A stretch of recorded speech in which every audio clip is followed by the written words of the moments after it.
TV. Purpose-driven art.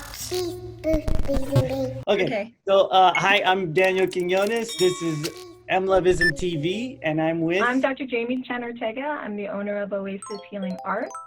I'm a functional medicine practitioner. So I focus on root causes of chronic illness. My specialty is stress-related disorders. So I'm the person people come to, after their medications and their doctor's visits. Haven't gotten them anywhere. So definitely a doctor of natural health and lifestyle chronic illness. Good. This is perfect because this is what I want to get into. And especially during today's time where there's so much more stress added to people's lives, loss of job, what side are you on, what color are you, all of this madness going on. So the question that I want to dive into is, especially with stress, how can you inform an artist on the importance of bringing stress down in their life so that the creative can come out more? I'm really big on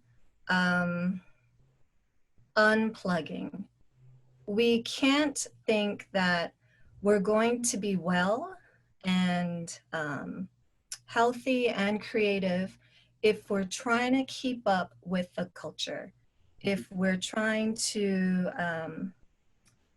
not so much like keep up with the Joneses, but do everything that everybody's doing. So you're working, you're taking care of your kids, you're trying to be healthy, but you're also constantly engaged. And I'm convinced there's just too much chatter coming in, and it just, it triggers. We're not biologically meant to process that much data coming in all the time.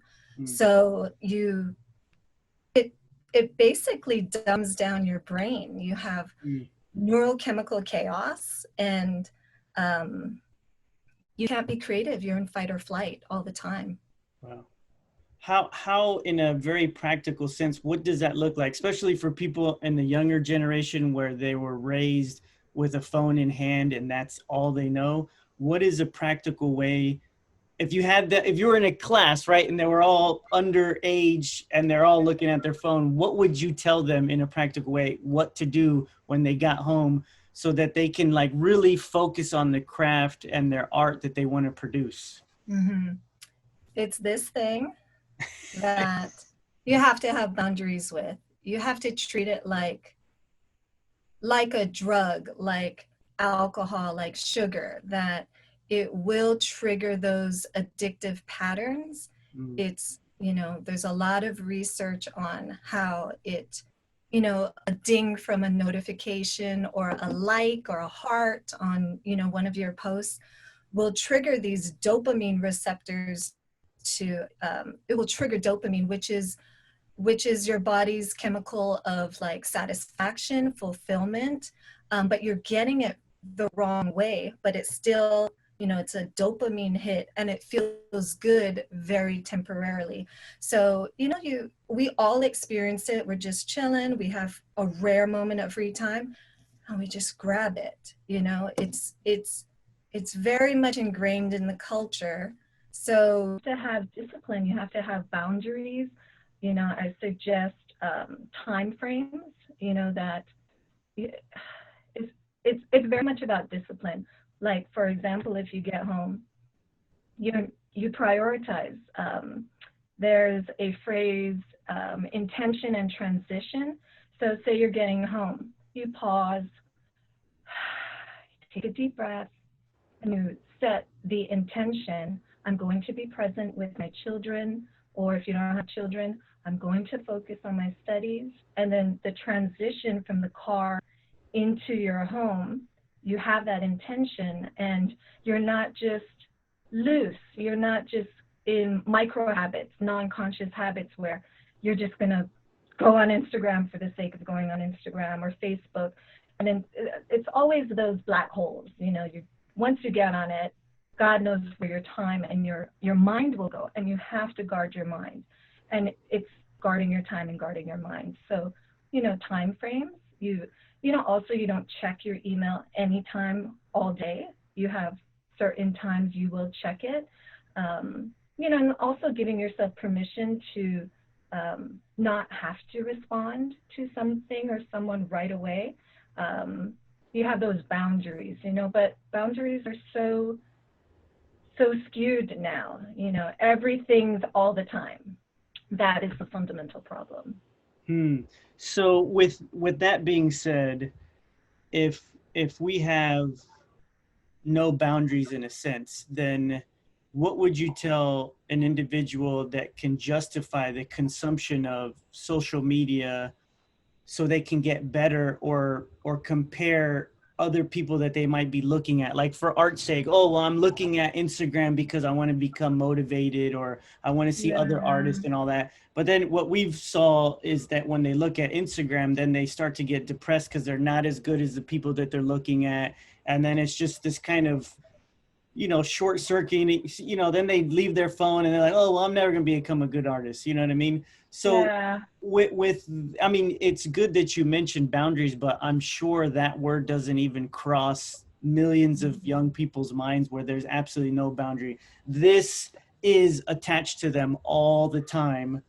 And it's in their back pocket. Whenever there's like 2 seconds of idle time, it's on the phone. Right. So back to the question, if someone's justifying the social media consumption for art's sake, then do you think that that's going to be beneficial for them as an artist or detrimental for them as an artist?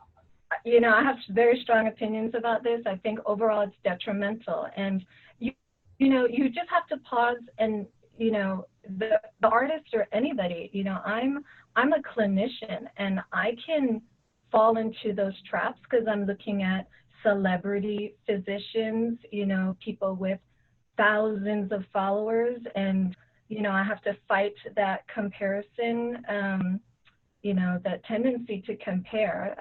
It goes across the board for all of us, but specifically for artists, again, back to boundaries, I think we fool ourselves thinking that we need social media so much for inspiration or connection. I just wrote a post about this. We're always on social media in the name of knowledge or inspiration and connection. That's the loftier ideals of social media, and it does, to some degree, keep us connected, and you can definitely be inspired by other people. But by and large, most people feel worse after being on social media, and if not worse, just more tired or empty. Like, it's not edifying to the spirit. It really, you can get doses of knowledge, but you can also get it from a book or, something not as short and brief and quick and multitudinous as social media, But, that's a boundary. You can kind of make a comparison to food. You can enjoy delicious food, but if you're always eating, you're always thinking about food, it's not necessarily healthy. So discipline, I think, is lacking in general for most people. And I think maybe with artists, perhaps artists, if I can make a stereotype, it's, and I consider myself pretty much in the middle. I'm very scientific, but there's definitely the artistic side of me. Very emotional, very much about my feelings, my expression, my perception of the world, and my commentary on the world through my media. And that's beautiful, and that in itself is healthy, but it's convoluted when there's so many other perceptions of the world and expressions, and you see everybody's talent, all the time, and you're just, you get removed from the beauty and the purity of true inspiration and, you know, what I want to contribute to the world, because you know, you're aware of everybody else's expression, and I think that becomes chatter, you know. So it's like I always say, like the Cheesecake Factory, you can have the Cheesecake Factory phenomenon. Like you can have like a delicious dish, but if you see too many options, too many dishes, and they're all delicious, they all sound so good, it's hard to make a decision. It's hard to know what you really want. That's good. I'm taking notes so I can keep on going with what you said. You did mention to get plugged back into natural beauty. What does that even mean for today's society? It means going into green space. And again, it's about intentionality of how you're going to use your time. Going for a hike, going to the beach and soaking your feet in, you know, sinking your feet in the sand or touching the water with your feet. It means fresh air. It means outdoors. If you're in an urban environment, it can mean the local park. But again, it's unplugging from technology, from stimulation, and being stimulated by nature and God's creation. You know, how often it sounds so hokey, you know, it sounds so, okay, you know, go hug trees, but it's how we are designed, you know, and that we can pause and listen to that beautiful bird song or feel and hear the wind, you know, up against our face. You know, who values that nowadays, you know? So wherever you're at, if you're in a rural or urban environment,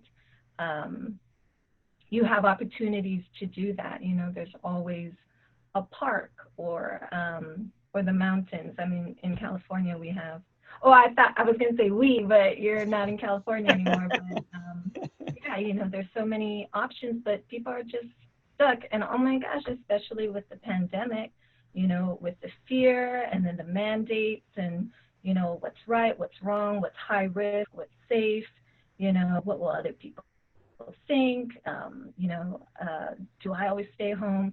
Am I allowed to go to the beach? You know, and then you have, I could go on and on, but the criticism that you might go hiking and go to the beach and be socially distanced, but no mask, and getting vitamin D, and it's good for your immune function, and you're not putting yourself at risk or anyone else at risk. But, you know, there's this heavy perception of, how can you do this? You know, how dare you have fun? How dare you? So, you know, it gets so muddied, but I'm a big proponent of that. Yes, this is very, I want to go one way in the conversation, which is talking about the current state of everything and how that is even more depressing. But that might go too far that way. So I'm going to go back to the practicalities of going to nature. So what you're saying is go to the beach, leave your phone in the car, Yeah. unplug from that. And let's talk more about that wind and the sound of the birds, because I do want to get your very doctor point of view of the frequency of the waves, what that does to the body, the sounds of the leaves and all that kind of stuff, the vitamin D. What do these things do for the psyche of the mind and the heart and the individual, for them to kind of slow down and get peace back into them? You know, I can speak in generalities and some details. I'm not a super expert. I wouldn't be able to cite many studies, but I know from meta-analyses of a lot of different studies, you know, there are studies on, we all know, meditation and green space. And green space is, you know, it's quite literal. It's, you know, an environment where there's greenery, where there's trees, where there's a lot of shrubbery. And so that's highly oxygenated areas. You know, our interactions with plants and carbon dioxide, and then in return we get oxygen. And vitamin D, we get that from natural sunlight. It is fundamental to our immune system. A lot of people with depression, I believe with anxiety, but definitely with depression, are vitamin D deficient, and the population as a whole is vitamin D deficient. Going to the beach, I believe it's the negative ions, and really there is science that supports grounding, connecting with the earth. It's not esoteric, hippy dippy stuff. It is measurable. So all these things, and not to mention unplugging, not being constantly stimulated. And then that sets your nervous system down. You're deep breathing, you're triggering your vagus nerve. So your vagus nerve is your, it's called the wandering nerve, because it wanders to so many different organs. It can be regulated by deep breathing.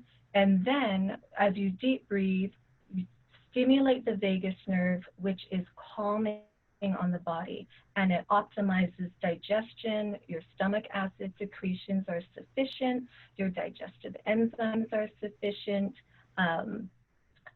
Your peristalsis, the movement of your food, and then eventually your bowel movements, that movement through your GI tract is very much modulated by the vagus nerve.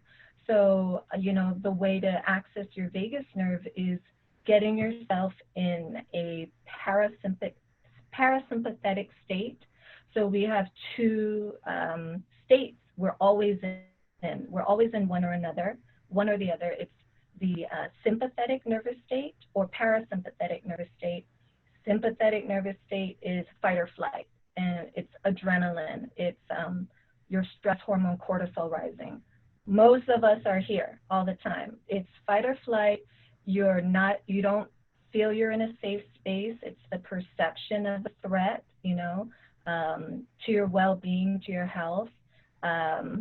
It's anger, it's resentment, it's overload, it's too much stimulation, and we need to get here to activate our vagus nerve, parasympathetic mode. Dr. Caroline Leaf calls this like the love zone. It's where you feel safe, you're at peace, and you don't feel threatened, you're not in fight or flight, so your body can function. It's the housekeeping mode, then digestion's optimal, reproductive system's optimal for women, your cycles are normal, you're not inflamed, and in this state is where you heal. This state, you break down. You literally break down. Your tissues break down. That is very interesting, because it's like the state that we're all in is the stress state. Yeah. Oh, and then what I was going to say was, in this state, the happy, calm, parasympathetic mode, vagus nerve, vagal tone is good. We're deep breathing. We're just doing the most basic thing of life, deep breathing. And in this mode, we're shallow breathing, we're superficial breathing, we're using accessory muscles to breathe. They're your scalenes and your trapezius muscle. That's why so many people have tension and neck stiffness when they're stressed, because you're using these muscles to breathe, but they're secondary muscles of respiration, meaning they're meant to engage in breathing only when you're in fight or flight and have to like run away from a bear or avoid a fight, and in this parasympathetic state, happy, calm, peaceful state, we use our diaphragm and our intercostal muscles to breathe. Deep breathing, belly breathing, diaphragmatic breathing. So that's a basic, for artists to do more often. You have to be intentional about it, because not only are we stressed, again, we're also always stimulated and we're always focused on something. And I always give the example, like if I say, wait, what was that? You literally hold your breath to listen, you know, or if you're very focused on something, you tend to tighten up your breathing to focus. It's not, it's natural, but it's not a good habit. So remembering to take deep breaths. When does the body allow, when does the mind allow for natural deep breaths? When you really feel calm, when you really feel safe, when you feel like you can really let go. And that is a challenge for so many people, because we'll try to set aside time for meditation. Okay, you know, patients say, Dr. Jamie, I'm like every day for 30 minutes, I'm meditating, but they're really not getting into the fullness of it because it's so much effort. They're trying to relax. It's that effortless effort. It's that beautiful surrender you're trying to get yourself into. And you have to try without trying, you know. We complicate it too much, you know. It's like just letting go. Everything's going to be okay. And that sounds like a platitude to say everything's going to be okay. But for me as a Christian, I can say everything's going to be okay because I see things from a God, not always, but my goal is to see things from a godly perspective and from a perspective of eternity. So, you know, what's okay, there may be death, there may be job loss, there are horrible things that happen in the world, and that's not okay right now, but in the whole scheme of things, I trust in God's sovereignty. So I think that's missing from the culture, you know, faith. I know you and I know this very well, and a true understanding of God and His place in our lives and in the world, so that our feathers are not constantly ruffled by everything on the news, you know. And we have a lot of reason to be frustrated or angry or scared. But God gives us peace, and He designed us that we could be in this state with His peace, even though all this is going on, you know. And when all this is going on, horrible, stressful, unfair, unjust things, our perspective be transformed by the renewing of your mind. Our perspective is right, and that we still can be in this peace, even if the world will dictate, oh, we ought to be in fight or flight always, you know. So that's the intersection of my faith and my scientific medical work. You know, I think that's so important. But I'm sensitive, you know, when I'm talking to patients, what their beliefs are. But who doesn't want a dose of faith and hope, you know, regardless of your religion? So it's overall always well received. Yeah, that's good. It seems that right now it's almost like the fight or flight mode is constantly it's purposely being put on us. So we're constantly in this mode. And from what you said is to unplug. And this is back into intentionality. Like you have to like leave your phone in the car if you're going to the beach. Don't take your phone, kind of thing. The practical things. This is a question now. What do you recommend time-wise for an individual to actually be in the love area? You know what I mean? Like, is that a daily thing? How many minutes should they be doing that so they can just soak into this area and let all the fight or flight stuff kind of dissipate so they're not so anxiety driven? Yeah. Or what does it look like for you? Like, how do you do it? Okay. For me, I'm hardly ever on social media. I do it intentionally just to keep my online presence alive, you know.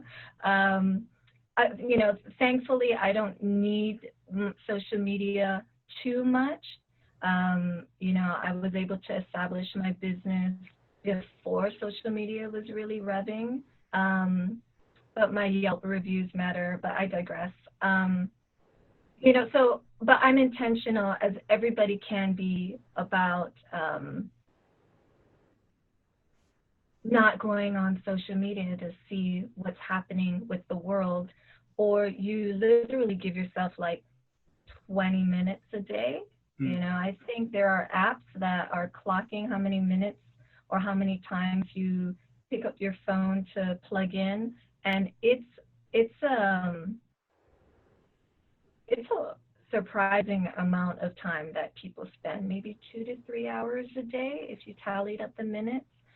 And I will say it varies. If your business depends on social media, that's different, but all the more reason you need to set those time frames that make sense for you and your family, and so for me, I'm rarely on social media. I am like anybody else. I'm sure everybody can relate to, you have a moment of free time, you jump on the bed or the couch and you grab the phone, and then I go down black holes and 75 minutes pass and I want to kick myself in the butt because I had meant to jump on my yoga mat or open up my book and read or spend meaningful time with my husband, or so you're so in here thinking you're connected and you're edifying yourself or you're being inspired. At what cost? You're not present with people, and it's like this virtual world is now reality, and real life is secondary, So did I answer your question? You talked about the timing, like how much time you put in. Oh yeah. And also, like, I have been told that I should bump up my social media efforts and do podcasts or videos. I just can't. I just can't wrap my brain around my time for that. And again, so it's very different for everybody, and look at your health and look at the health of your family relationships, and let that dictate also, how you are spending your time. Can I answer that? Yeah, you did. I mean, and it got me asking another question, because you're a successful woman. You have a business that's been thriving for a long time, and I'm sure this didn't come overnight. So what would you tell to the young woman entrepreneur who is trying to get into your status, but is dealing with being on social media more of a presence? You need to be on YouTube. You need to do this. You need to do that. You need to pay for advertising. You need to, how would you go upon talking to that younger female who wants to become successful, but not at the cost of being in fight or flight mode 24 hours a day? Yeah, that's a really good question. So if have already achieved a certain level of success or following or influence, look back and see, do your metrics. Look at, how do people really find out about me and my service? Is it through Instagram? Is it through my Facebook advertisements? Is it through my Yelp reviews? Is it through my SEO, if you're paying for that and people going to your website? And hone in on that more, most. I think that's the challenge, because we're juggling so much and we think we have to do it all. And to some degree we do. Like, I can't not keep my website updated, or people will visit and be like, yo, this blog is like 12 years old, Yeah. What's happening, right? But does that really hurt my business, or is it more my pride, so that's a whole nother thing. but like focus on what's giving you the most returns and cultivate that more. I think less is more. I mean, we're hearing this a lot more now, but in terms of where we direct our efforts. And, you know, the studies on people who are really successful and fulfilled, you know, they find that these people are not multitaskers. You know, they focus on their one or two strengths and they hire out, they get help, you know. So that would be my second thing. If you can pay for somebody, even just for like virtual help or independent contractor help, get somebody to help you with other stuff, train them, multiply yourself. I learned that really late in the game. I wish I had done that earlier. You know, I'm sure you can relate that, because a lot of us feel like, but people won't do it the way I want to do it, or, you know, especially with my writing, my blogs, I definitely have to do that myself. But, you know, what can you train somebody else to do in the way you would like them to do it? Give them the fundamentals, and then they'll put their little spin on it, because you are surrendering control, and they're going to do it for you to help your business. But then that's one less thing that you have to do, that you have to be mindful of. And I really think that's how you build. In the beginning, you'll wear many hats, but delegating is super important. Gotcha. And, yeah. Okay, this is good. I'm gonna switch gears because I want to lean into your wisdom on not only being a businesswoman, but a mom, a wife, and all this kind of stuff. Because you know, when we were mentoring kids, it was very much a construed sense of reality, right? So to just even tell them that, oh, you need to hire someone, or you need to have boundaries or stuff like that, they're going to be like, hire someone, boundaries, what do you know, that whole concept is new. But let's talk about that, because not only are you setting boundaries as a businesswoman, but you also have kids and a wife, I mean, a husband and all that. So if you have a young female coming in to try to establish your business creatively and get into the arts and all that stuff, but then also is looking to get married and all this kind of stuff, where do you think, I mean, this is kind of subjective, but what would be good wisdom based on your history on what should be accomplished as far as before you get into a relationship? Because that I was totally gonna say that. I was gonna say, do it before you have kids. Like, lay down as much foundation, build as much as you can before you have kids. I get that women can get that maternal itch and they really want to be a mother. But if you really want to be a career woman also, you know, it's just practically speaking, and you know, it's just about time. mm-hmm. It's always about time, you know, and once you have children, your time is not your own. You love them, you long to be with them, they need you, they require your time and attention. You want to give it to them, you do give it to them, but there's you're divided sometimes. You're tired, you want to be artistic, you know. I crave days where I can just be alone and do exactly what I want to do, you know, read and write and do this and do that and, you know, update my website. So, you know, if you can wait, then wait, you know, don't wait too long, you know, but wait. So, but, you know, after that, it's excellent time management. And when you're building, it is a sacrificial time, you know, so it's not going to be sustainable for years, but for a while, you will be not sleeping as much, and, you know, you will be eking out every hour to get things done, and that's just what it takes, and that's that's the grit and that's the sacrifice.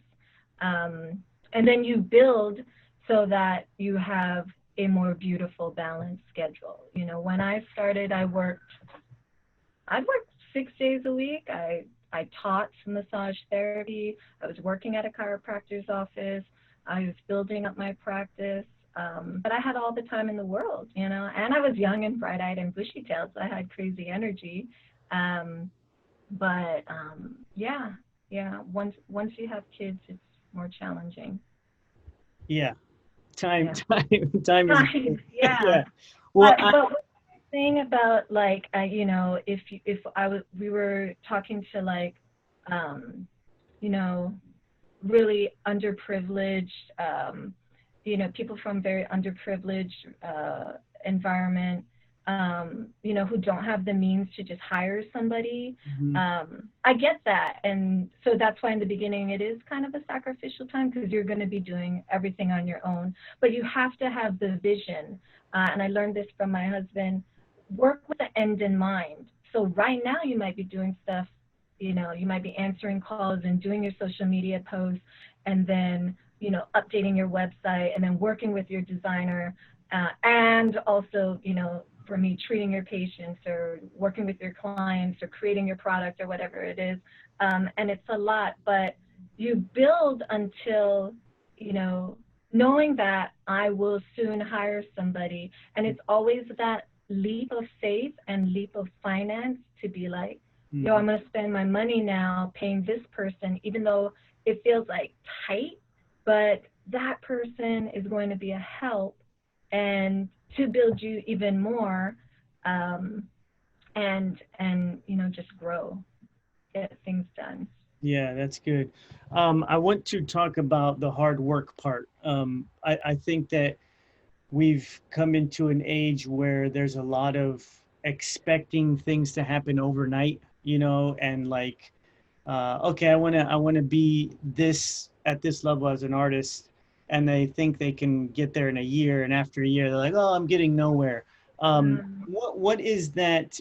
First of all, where do you think that comes from? You know, why do you think that there's a whole lot of people that want to work less and expect more? Do you think that's from the consumption of social media and all that stuff? yeah, I think that because you see people, and even it's just a perception, even though we know people are putting out their very best, like Facebook is your best face forward, and we know intellectually, like we're getting everybody's highlight reels, it still triggers us that, oh, they're at a place of great achievement that I'm not at yet, you know.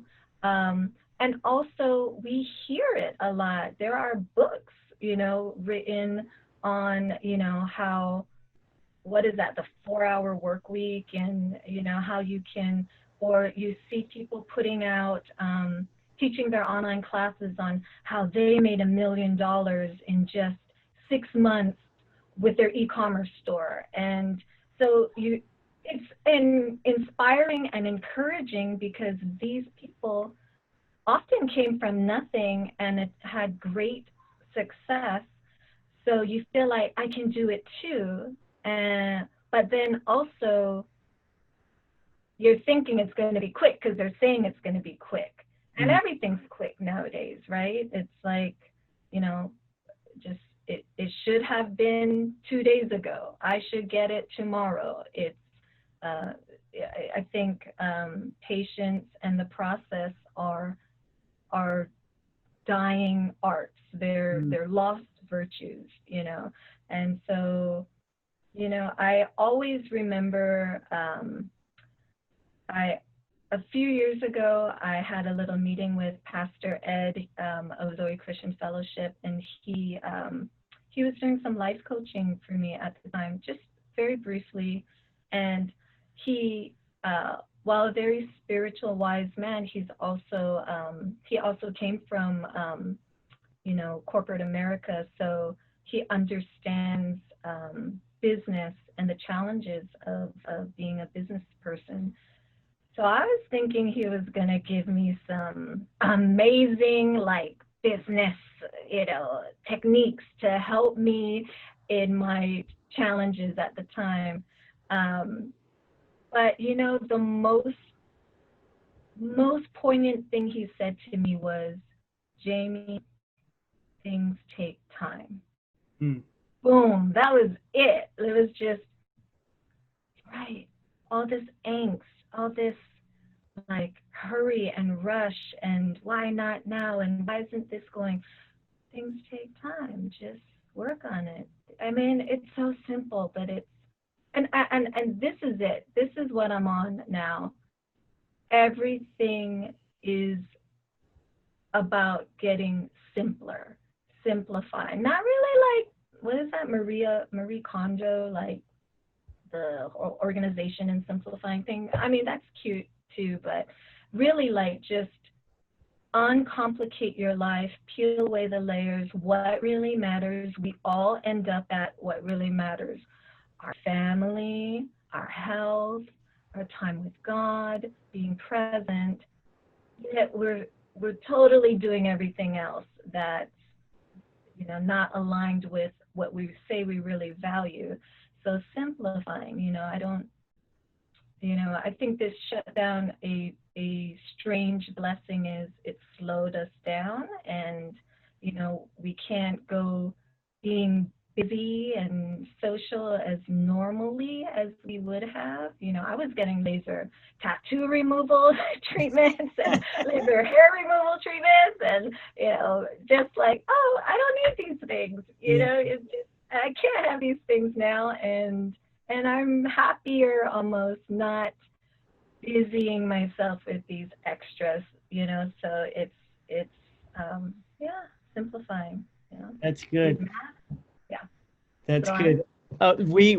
So we've been talking for 40 minutes, so we have 20 more minutes left. Okay. I want to, and your response was great because it circles back to the very beginning of the thing, and that was the intentionality of really protecting your time and actually putting forth the effort to do so. And the thing that we talked about a lot was getting rid of the phone while you're in the love mode, right? So for these last couple minutes, as far as the health, like let's say someone stumbles upon this and they catch the end. This isn't live, but I'm saying, and you were to leave them with a nugget of information that's really transforms their way of thinking to realistically simplify their life, what would you tell that person? Like, how can they simplify their life with COVID going on, masks going on, elections going on? Are you wearing a fight the power shirt or not? Job loss, all of this stuff. How can they realistically simplify their life? I mean, the very first thing that comes to mind is cut out the chatter from social media, cut out the excess information. So, internet, social media, news, just set, 2 days a week for 20 minutes that you plug in. That can be shocking for people to consider because it's such a part of their lives. But I would think that's the most, that cuts out a lot, that simplifies a lot. And that's 2 days a week, social media for 20 minutes only. So 40 minutes of social media a week. Yeah. People are worried, like, but I won't know what's going on in the world, you're going to hear about it somehow, somewhere, through a friend, through a barber, through your mom, and again, it's an arbitrary amount. It's kind of how much I do, maybe, and then I'll go for months without anything, not plugging in at all. And although I might be less aware, of the most current news, like the congressional hearing from last week or the week before, I am much more clearer and freed up, you know. Yeah, that's the main thing I would think of. And then maybe like also instead of thinking about what you're going to prune to simplify, what will you focus on to simplify? So focusing on your family, focusing on how are you going to homeschool your children, you know, the curriculum this coming fall, focusing on your health and recipes and your cooking. And because those are back to the fundamentals that we say are most important and valuable and meaningful to us, our family, our health, God, our faith. So focusing on that, then all the other stuff drops out of the picture, you know, necessarily and happily, you know. Yeah. And that gets you back to healthy, getting naturally just being in a healthier state of mind, which physically helps your health and all that stuff. And being in fight or flight realistically gets you sick. Yes. Yeah. Yes. Yeah. Awesome. Awesome. Thank you so much for your time. And I will hit y'all up later. TV. Purpose-driven art.